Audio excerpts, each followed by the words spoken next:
Hello दोस्तों, नमस्कार। मैं सौरभ सेंजवाल स्वागत करता हूं आपका अपने YouTube चैनल विद्यावृंद पर।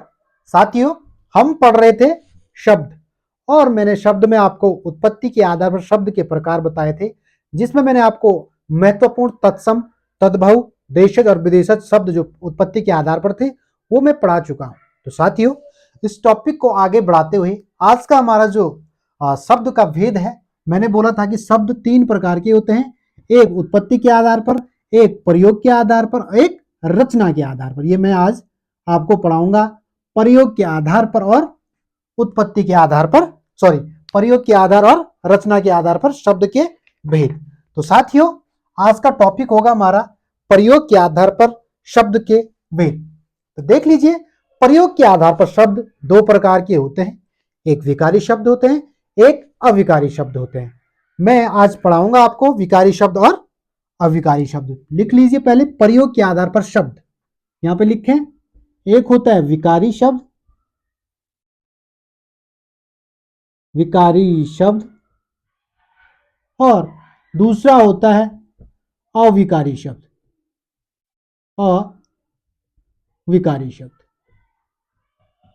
साथियों, जो विकारी शब्द है, विकारी शब्द किसे कहेंगे हम?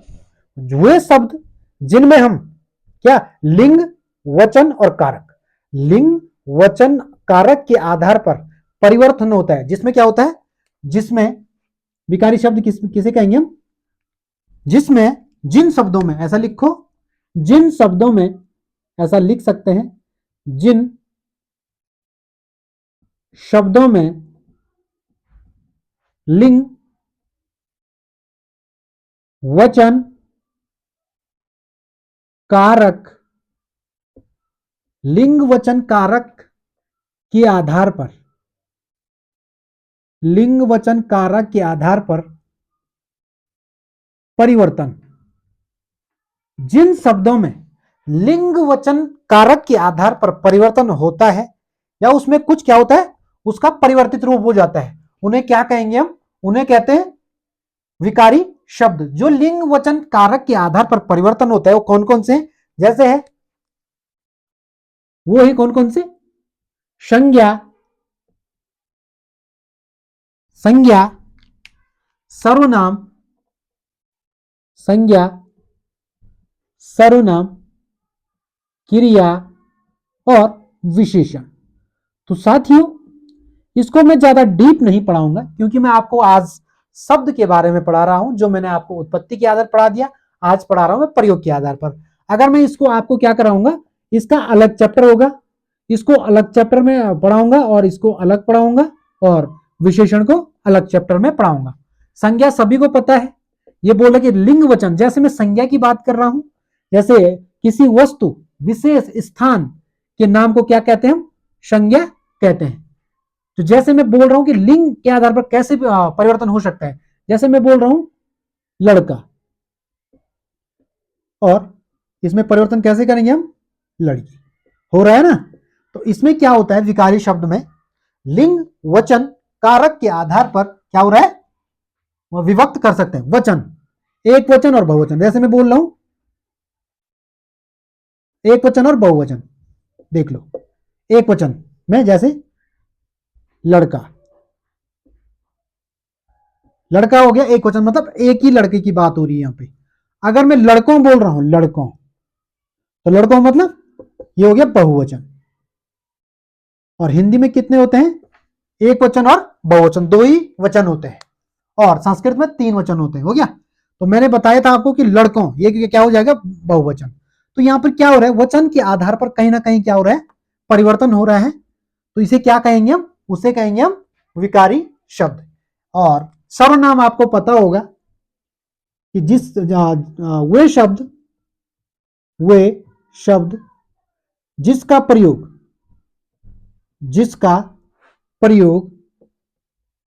संज्ञा के स्थान पर, जिन शब्दों का प्रयोग, वे शब्द जिसका प्रयोग हम क्या करते हैं? संज्ञा के स्थान पर करते हैं, संज्ञा के स्थान पर करते हैं, स्थान पर करते हैं, उसे क्या कहते हैं हम? उसे कहेंगे हम सर्वनाम। क्रिया आपको मैं बाद में, ये बहुत ही लंबा विषय है, इसको मैं बाद में पढ़ाऊंगा और विशेषण को भी बाद में पढ़ाऊंगा। बस आपको यहाँ पर यही समझना है कि विकारी शब्द वे शब्द होते हैं जो कि लिंग वचन कारक के आधार पर जिसमें परिवर्तन होता है, वो उसे क्या कहेंगे, उसे कहेंगे हम विकारी शब्द। आपको इसमें इतना ही जानना है। और अब चलेंगे अविकारी शब्द। अविकारी शब्द इसको मिटा देते हैं। तो साथियों अच्छे से तैयारी करिए, और जो परसों 22 को उत्तराखंड में जो डीएलएड का एग्जाम होने वाला है उसके लिए भी उत्तराखंड क्लासेस रेगुलर आपको हमारे चैनल विद्यावृंद पर मिल रही है। तो साथियों आपसे निवेदन आएगा, आप जरूर से उत्तराखंड की जितनी भी क्लास हैं आप उनको अटेम्प्ट करिए। और अब है अविकारी शब्द। हेडिंग डालिए अविकारी शब्द। इसको नोट भी करते रहिए जितना मैं लिखा रहा हूं। अविकारी शब्द, यहां पर जो परिभाषा बनेगी वो विकारी शब्द के विपरीत बनेगी। तो क्या बनेगी परिभाषा? वही, जिन शब्दों में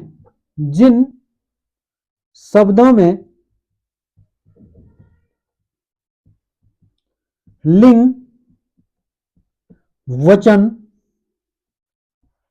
वचन कारक के आधार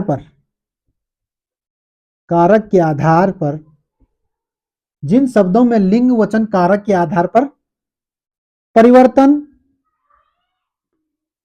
नहीं होता है, जिन शब्दों में लिंग वचन कारक के आधार पर परिवर्तन नहीं होता है उन शब्दों को हम अविकारी शब्द कहते हैं। उन शब्दों को क्या कहेंगे? हम अविकारी शब्द कहेंगे। जैसे अविकारी शब्द कौन कौन से हैं? आपको पता होगा कि जो अविकारी शब्द हैं वो जैसे क्रिया विशेषण है। जैसे लिख लीजिए आप लोग, एक है क्रिया विशेषण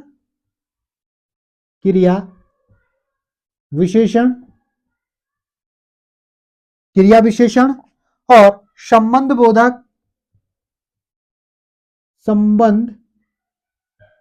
बोधक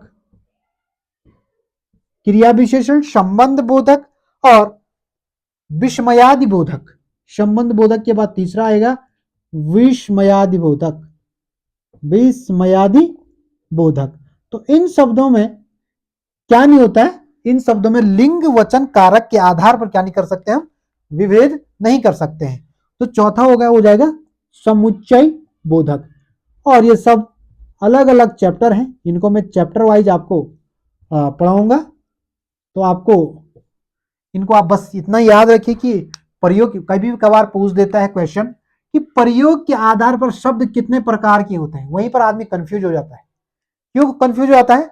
क्योंकि हमने पढ़े रहते हैं तत्सम, तद्भव, देशज, विदेशज और विकारी, अविकारी, और इसके बाद रचना के आधार पर पढ़ाऊंगा मैं रूढ़, यौगिक, योग रूढ़, जो भी है इन शब्दों में आदमी क्या हो जाता है? कंफ्यूज हो जाता है। तो आपको कंफ्यूज नहीं होना है। प्रयोग के आधार पर जो शब्द होते हैं वो दो प्रकार के होते हैं, एक विकारी शब्द होता है, दूसरा अविकारी शब्द होता है। और विकारी शब्द में लिंग वचन कारक के आधार पर विभेद नहीं, परिवर्तन होता है, जबकि अविकारी में लिंग वचन कारक के आधार पर परिवर्तन नहीं होता है। उन शब्दों को हम अविकारी और अविकारी शब्द कहते हैं। तो मैंने बताया था कि अविकारी शब्द कौन कौन से होते हैं? संज्ञा, सर्वनाम, क्रिया और विशेषण। ये क्या हो गया? विकारी शब्द। जबकि अविकारी शब्द क्रिया विशेषण, संबंध बोधक, विस्मयादि बोधक और समुच्चय बोधक। और क्रिया विशेषण मैं बताऊंगा, इसके बाद 5 प्रकार के होते हैं। संबंध बोधक के बारे में पढ़ाएंगे। विस्मयादि बोधक बहुत ही इंपॉर्टेंट चैप्टर है, इसको मैं बहुत ही शॉर्ट वे में समझाने का प्रयास करूंगा। आपको अभी बस इतना ही लिखना है कि जिन शब्दों में लिंग वचन कारक के आधार विभेद नहीं होता है वो अविकारी शब्द होते हैं, जो कि क्रिया विशेषण, संबंध बोधक, विस्मयादि बोधक और समुच्चय बोधक है। ओके, तो साथियों प्रयोग के आधार पर आपको इतना ही पढ़ना है। और इसके बाद आप पढ़ेंगे शब्द चैप्टर में बनावट या व्युत्पत्ति या रचना। बनावट, व्युत्पत्ति या रचना के आधार पर शब्द कितने प्रकार के होते हैं। अब हेडिंग डालिए आप लोग, रचना के आधार पर शब्द। हेडिंग डालिए रचना के आधार पर शब्द। ओके, तो इसको मिटा देते हैं, जिसने नहीं लिखा वो लिख लीजिए।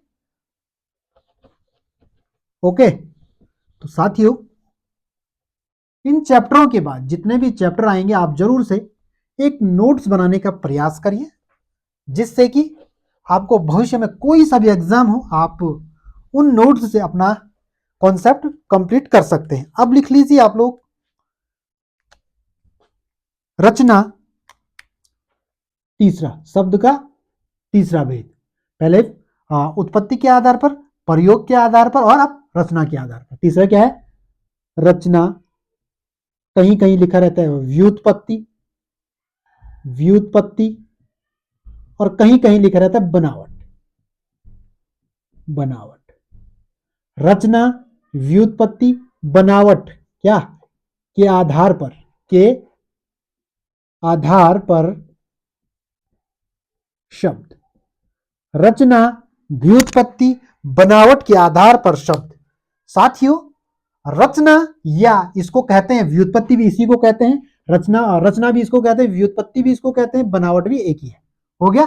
तो इसके आधार पर शब्द तीन प्रकार के होते हैं, उसको आप लिख लीजिए। सबसे पहले आता है रूढ़ शब्द, रूढ़ शब्द। नेक्स्ट लिखो यौगिक शब्द, यौगिक शब्द। और तीसरा लिखो आप लोग योगरूढ़ शब्द, योगरूढ़ शब्द। तो हम बात कर रहे हैं आप आज रचना, व्युत्पत्ति या बनावट के आधार पर शब्द तीन प्रकार के होते हैं, रूढ़ शब्द, यौगिक शब्द और योगरूढ़ शब्द। आज इसी टॉपिक पर बात करेंगे और इसके बाद हमारा ये चैप्टर समाप्त हो जाएगा। ओके, तो साथियों सबसे पहले लिख लीजिए आप लोग रूढ़ शब्द, रूढ़ शब्द। हेडिंग डालिए, रूढ़ शब्द। किसे कहेंगे रूढ़ शब्द? वे शब्द जिनका खंड करने पर कोई सार्थक अर्थ नहीं बनता, जिनके खंड करने पर, परिभाषा लिख लीजिए, वे शब्द जिनके खंड करने मतलब अलग करने पर, खंड करने पर कोई सार्थक अर्थ ना मिले। तो आप क्या समझे इस परिभाषा से? मतलब ऐसा शब्द अगर हम उसका कोई खंड करते हैं, मतलब उसको अलग करते हैं, तो उसका क्या नहीं मिलता, हमें कोई सार्थक अर्थ नहीं मिलता। मतलब अगर सपोज मैं एग्जांपल के लिए लिखा दूं, उदाहरण के लिए आप लिख लो आज, आज, आज लिख लो, कल लिख लो, पुस्तक लिख लो। तो देख लीजिए, आज का मैं अगर इसका खंड करता हूं, इसका संधि विच्छेद करता हूं, तो आ और ज, तो इनका कोई सार्थक अर्थ नहीं बन रहा है। आ का कोई सार्थक अर्थ नहीं बन रहा है, जबकि ज का भी कोई अर्थ नहीं बन रहा है। तो उन शब्दों को क्या कहेंगे हम, जिनका कोई सार्थक खंड करने पर कोई अर्थ नहीं निकलता है, तो उन शब्दों को कहेंगे हम रूढ़ शब्द। इतना आप समझ पा रहे होंगे। तो साथियों, मैंने बताया कि इन दोनों का खंड करने पर इसका कोई अर्थ नहीं निकल रहा है और इसका भी अलग करने पर कोई अर्थ नहीं निकल रहा है, तो उन शब्दों को क्या कहेंगे हम, रूढ़ शब्द। ओके, जैसे सेकंड देखिए, कल, कल को मैं अगर इसको विच्छेद करता हूं तो इसका कोई सार्थक अर्थ इसका भी नहीं मिल रहा है। पुस्तक, पुस्तक अगर मैं ऐसा लिख लूं पु धन स्तक, इसका कोई सार्थक खंड वैसे तो नहीं होता है, लेकिन अगर आप करना चाहे, अगर आप करना चाहे सार्थक खंड, तो इसका कोई अर्थ नहीं बन पा रहा है। जैसे मैं लिख लूं कमल, कमल लिख लो, कमल। एक एग्जांपल और लिख लो, कमल, कमल है। जैसे देख लो, अगर मैं इसका सार्थक खंड करूं, सार्थक खंड तो नहीं होगा, लेकिन मैं फिर भी इसको संधि विच्छेद करने का प्रयास कर रहा हूं। कम धनला, कोई अर्थ बन पा रहा है? नहीं। तो उन शब्दों को कोई जिनका कोई सार्थक खंड ना हो और वो अपने कोई अर्थ प्रकट ना करे, तो उन शब्दों को कहेंगे हम रूढ़ शब्द। इतना आप समझ पा रहे होंगे कि रूढ़ शब्द क्या हो गए, कि जिन शब्दों का कोई सार्थक खंड खंड करने के बाद कोई सार्थक अर्थ ना मिले, तो उनको क्या कहेंगे, कौन से शब्द कहेंगे हम, रूढ़ शब्द। हो गया? तो साथियों, रूढ़ शब्द में बस इतना ध्यान रखना आपको कि इनके क्या नहीं होते, कोई सार्थक खंड नहीं होते, इतना आप ध्यान रखिए। इसके बाद हेडिंग डालिए यौगिक शब्द। अब डालिए यौगिक शब्द। तो हेडिंग डालिए यौगिक शब्द, इसको मिटा देते हैं। यौगिक शब्द। दूसरा यौगिक शब्द। किसे कहेंगे हम यौगिक शब्द? वे शब्द जिनका सार्थक खंड करने पर कोई अर्थ मिले दोनों शब्दों से। वे शब्द जिनके सार्थक खंड करने पर कोई विशेष अर्थ मिले या दोनों का अलग अलग अर्थ मिले तो उन्हें क्या कहेंगे हम? यौगिक शब्द। परिभाषा लिख लो आप लोग, परिभाषा में लिख लो। यौगिक शब्द वे शब्द जो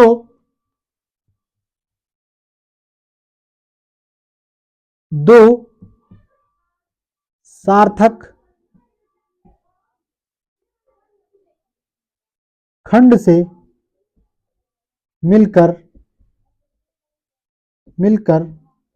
बने हो। मतलब उन दोनों का खंड करने पर दोनों अलग अलग अर्थ प्रकट करे, उसको कहेंगे हम यौगिक शब्द। अगर सपोज देख लीजिए, वे शब्द जो दो सार्थक खंड मिलकर, वे शब्द जो दो सार्थक खंड से मिलकर बने हो या कोई अधिक सार्थक अर्थ प्रकट करे, उनको क्या कहेंगे हम? उनको कहेंगे हम यौगिक शब्द। तो हेडिंग डालिए यौगिक शब्द और इस परिभाषा को लिख लीजिए। ओके, नेक्स्ट देखो, देख लीजिए।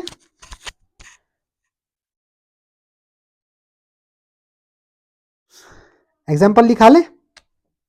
एग्जाम्पल में देख लीजिए, उदाहरण से आप आसानी से समझ पाएंगे कि यौगिक शब्द कैसे होते हैं। अगर उनका संधि विच्छेद करूं या समास करूं या कुछ भी उनको अलग करूं तो वो क्या हो जाते हैं? उनका कुछ ना कुछ अर्थ आ जाता है। उदाहरण के लिए देख लीजिए, जैसे मैं लिख रहा हूं विद्यालय, तो इसका अगर संधि विच्छेद करता हूं मैं, तो देख लीजिए आप लोग, विद्या धन आलय। तो देखो, विद्या मतलब जहां ज्ञान प्राप्त होता है। विद्या मतलब ज्ञान। और जो आलय है, आलय मतलब या तो गिरह भी होता है। तो इसका अर्थ क्या हो गया? इसका अर्थ अलग निकला और इसका अर्थ अलग निकला। तो दो शब्दों का मेल हो गया ना, इसका अर्थ अलग मिल रहा है और आलय का अर्थ अलग मिल रहा है, और दोनों जुड़कर क्या बना रहे हैं? यौगिक शब्द बना रहे हैं। तो दोनों योग कर रहे हैं, योग मतलब जोड़ रहे हैं शब्द। तो दोनों जुड़ने के बाद क्या बन रहा है? मैं संधि में पढ़ाया था आपको कि विद्याधन आलय, यहां पर कौन सी संधि होगी? आप कमेंट्स बॉक्स में लिख सकते हैं कि विद्याधन आलय बराबर इसमें कौन सी संधि होगी विद्याधन आलय में। आप इसको कमेंट बॉक्स में लिखेंगे। तो देखो कैसे यौगिक बन रहा है। ये अलग शब्द है और ये अलग शब्द है, इसका अलग अर्थ निकल रहा है। विद्या मतलब ज्ञान होता है, जबकि आलय मतलब गिरा। तो इसका अर्थ हो गया ज्ञान का घर। जहां ज्ञान प्राप्त हो, जहां ज्ञान की प्राप्ति हो, उस घर को क्या कहते हैं? विद्यालय। हो गया, जहां ज्ञान की प्राप्ति हो। विद्या धन आलय, इसका अलग अर्थ है और इसका अलग अर्थ है। हो गया। एग्जाम्पल से आप समझ पा रहे होंगे कि दोनों मिलकर क्या बना रहे हैं? एक यौगिक शब्द बना रहे हैं। उसी प्रकार से देख लीजिए, हिम धन आलय। एक एग्जाम्पल और लिख लीजिए, हिम धन आलय। हिम धन आलय। तो हिम धन आलय बराबर क्या हो जाता है? हिमालय। हिम का अर्थ आपको पता है, हिम का अर्थ होता है बर्फ, जबकि आलय मतलब गिरह, जहां बर्फ का घर हो, जहां बर्फ के घर हैं। हो गया, इसका अलग अर्थ आ गया और इसका गिरह का अर्थ, आलय का अर्थ अलग आ गया है। तो विद्याधन आलय बराबर होता है विद्यालय। क्या हो जाता है? सॉरी, हिमधन आलय बराबर हिमालय। हिमधन आलय बराबर हो जाता है हिमालय। तो दोनों मिलकर क्या बना रहे हैं? आपको विशेष ध्यान रखना है कि इसका अलग अर्थ निकले और इसका अलग अर्थ निकले, और दोनों मिलकर एक क्या कर रहे हैं? यौगिक शब्द का निर्माण कर रहे हैं। जैसे हिम धन आलय हिमालय, इसमें भी आप संधि बताएंगे कि हिम धन आलय में कौन सी संधि है। हो गया। अब एग्जाम्पल नेक्स्ट लिखो, इसको मिटा देते हैं। एग्जाम्पल लिखो पुस्तकालय। एक एग्जाम्पल और है, बहुत ही इंपॉर्टेंट है, पुस्तकालय।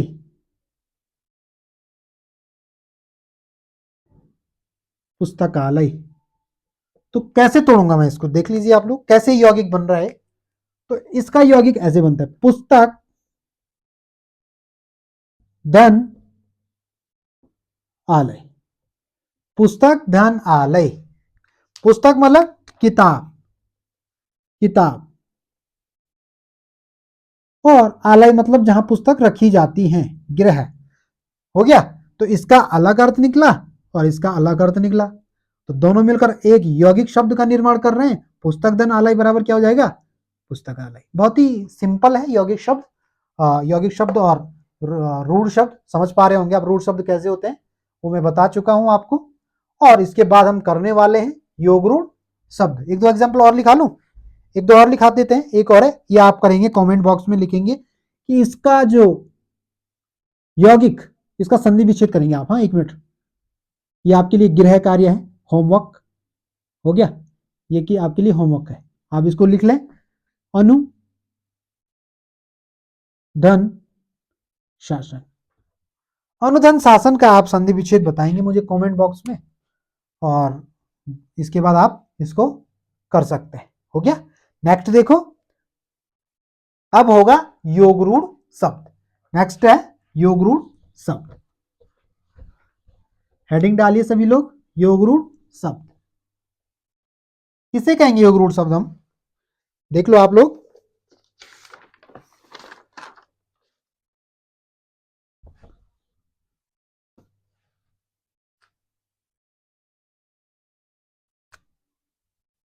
तीसरी हेडिंग डालो,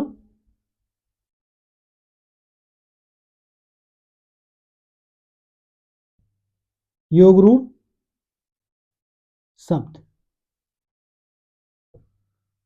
योग रूढ़ शब्द किसे कहेंगे हम, योग रूढ़ शब्द यौगिक तो होते हैं। योग रूढ़ शब्द का आपका विशेष ध्यान रखना है, ये यौगिक तो होते हैं, लेकिन जब ये यौगिक होते हैं तो ये तीसरे अर्थ को प्रकट करते हैं। ये क्या करते हैं, तीसरे अर्थ को प्रकट करते हैं। कैसे, मैं बोल रहा हूं योग रूढ़ शब्द की बात कर रहा हूं यहां पे। जैसे मैं बोल रहा हूं, जैसे एक बोल सकते हैं नीलकंठ, इससे आप आसानी से समझ पाएंगे। नीलकंठ, अगर मैं इसका अलग अलग खंड करता हूं, नील धन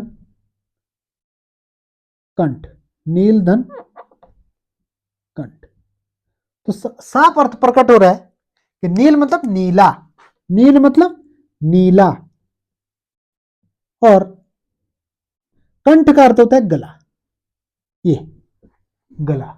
अब यहां पर आपके मन में कोई तीसरा अर्थ क्या आ रहा है, प्रकट हो जा रहा होगा। जैसे मैं बोल रहा हूं नीलकंठ, आपके मन में तुरंत भगवान शिव का क्या आ रहा है, चित्र बन रहा होगा। जैसे नीलकंठ समास, आपको नेक्स्ट जो इसके बाद जो चैप्टर आने वाले समास को आपको आसानी से पढ़ाऊंगा मैं। जैसे इसमें बोल रहे हैं कि नीलकंठ, नीला गला, नीला है कंठ जिसका, नीला है कंठ जिसका अर्थात महादेव, नीला है कंठ जिसका अर्थात महादेव या महादेव।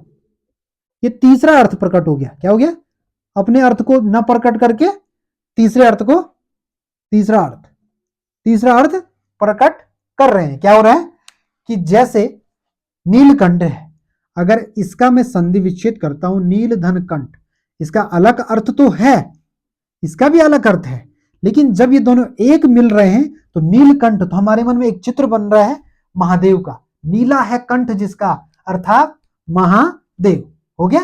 तो मैंने कहा था वे शब्द जो यौगिक तो होते हैं, लेकिन वो अपने अर्थ को न प्रकट करके किसी तीसरे अर्थ को क्या करते हैं, प्रकट करते हैं। उन शब्दों को हम कहेंगे योग रूढ़ शब्द। उम्मीद करता हूं कि आप आसानी से समझ पा रहे होंगे कि मैंने क्या बोला। यदि वे शब्द जो यौगिक तो होते हैं, मतलब यौगिक मतलब जुड़ते तो हैं, जैसे जुड़ने के बाद नीलकंठ तो बन रहे हैं, लेकिन ये अपने अर्थ को न प्रकट करके किसी तीसरे अर्थ को प्रकट कर रहे हैं।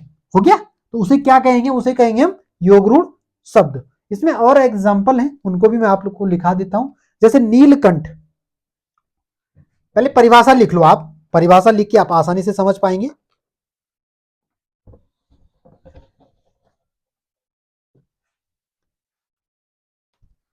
परिभाषा आप लिख लो,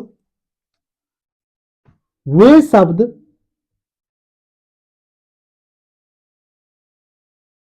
जो यौगिक तो होते हैं, यौगिक तो होते हैं,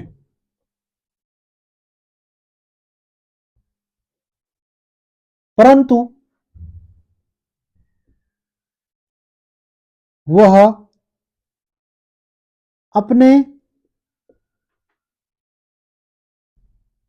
अर्थ को न प्रकट कर किसी विशेष अर्थ को, किसी विशेष को, उसमें तीसरे भी लिख लो, तीसरे अर्थ को प्रकट कर रहे हो, किसी विशेष अर्थ को प्रकट करता है। एग्जाम्पल के बारे में मैंने पहले ही बता दिया आपको कैसे तीसरे अर्थ को ये प्रकट करता है। वे शब्द जो यौगिक तो होते हैं परंतु वह अपने अर्थ को न प्रकट कर किसी विशेष तीसरे अर्थ को प्रकट करता है, तो उन शब्दों को हम कहेंगे योगरूढ़ शब्द। जैसे इसमें क्या लिखा है, एक शब्द गजानन, एक नीलकंठ लिखते हैं, एक नीलकंठ मैंने आपको बता दिया है। नेक्स्ट आप एग्जाम्पल में लिख लो, जैसे मैं बोल रहा हूं पंकज, एक शब्द है पंकज, तो यहां पर आप देखो पंकज बोल रहा हूं मैं, तो पंकज का जब आप क्या करते हैं, संधि विच्छेद करते हैं, पंक प्लस जा, तो यहां पर आपको इन दोनों का अर्थ तो मिल रहा है, मिल रहा है ना। जैसे पंक का अर्थ क्या होता है, पंक का अर्थ होता है कीचड़, पंक का अर्थ होता है कीचड़, जबकि ज का अर्थ होता है जन्मा। जो कीचड़ में जन्मा हुआ हो किसी तीसरे की तरफ जा रहा है, जो कीचड़ में जन्मा हुआ हो तो उसे कहेंगे हम कमल।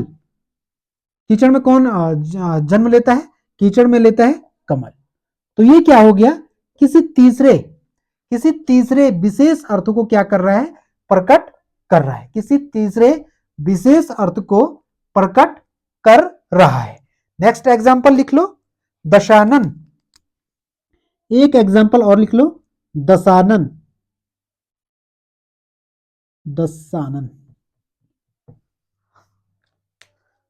इस 10 का अर्थ है 10, धन आनंद, इसको आपको ध्यान रखना है। 10 मतलब 10, 10, आनंद मतलब सिर, सिर, इसका अर्थ है 10। पहले इसको ऐसे लिख लो 10, 10 आनंद वाला कौन होता है, अर्थात रावण। तीसरा अर्थ आ रहा है ना तीसरा अर्थ, इसका अलग अर्थ आ गया, इसका अलग अलग अर्थ आ गया। जब ये दोनों यौगिक होते हैं, जब योग बना रहे हैं तब ये दशानन बनाते हैं, और दशानन से हमारे मन में एक शब्द उत्पन्न होता है, वो है दशानन। हमारे मन में तुरंत रावण का ख्याल आता है, रावण। 10 हैं आनंद जिसके, अर्थात 10 हैं आनंद, अर्थात 10 हैं आनंद जिसके, अर्थात रावण हो गया। 10 आनंद जिसके अर्थात रावण हो गया।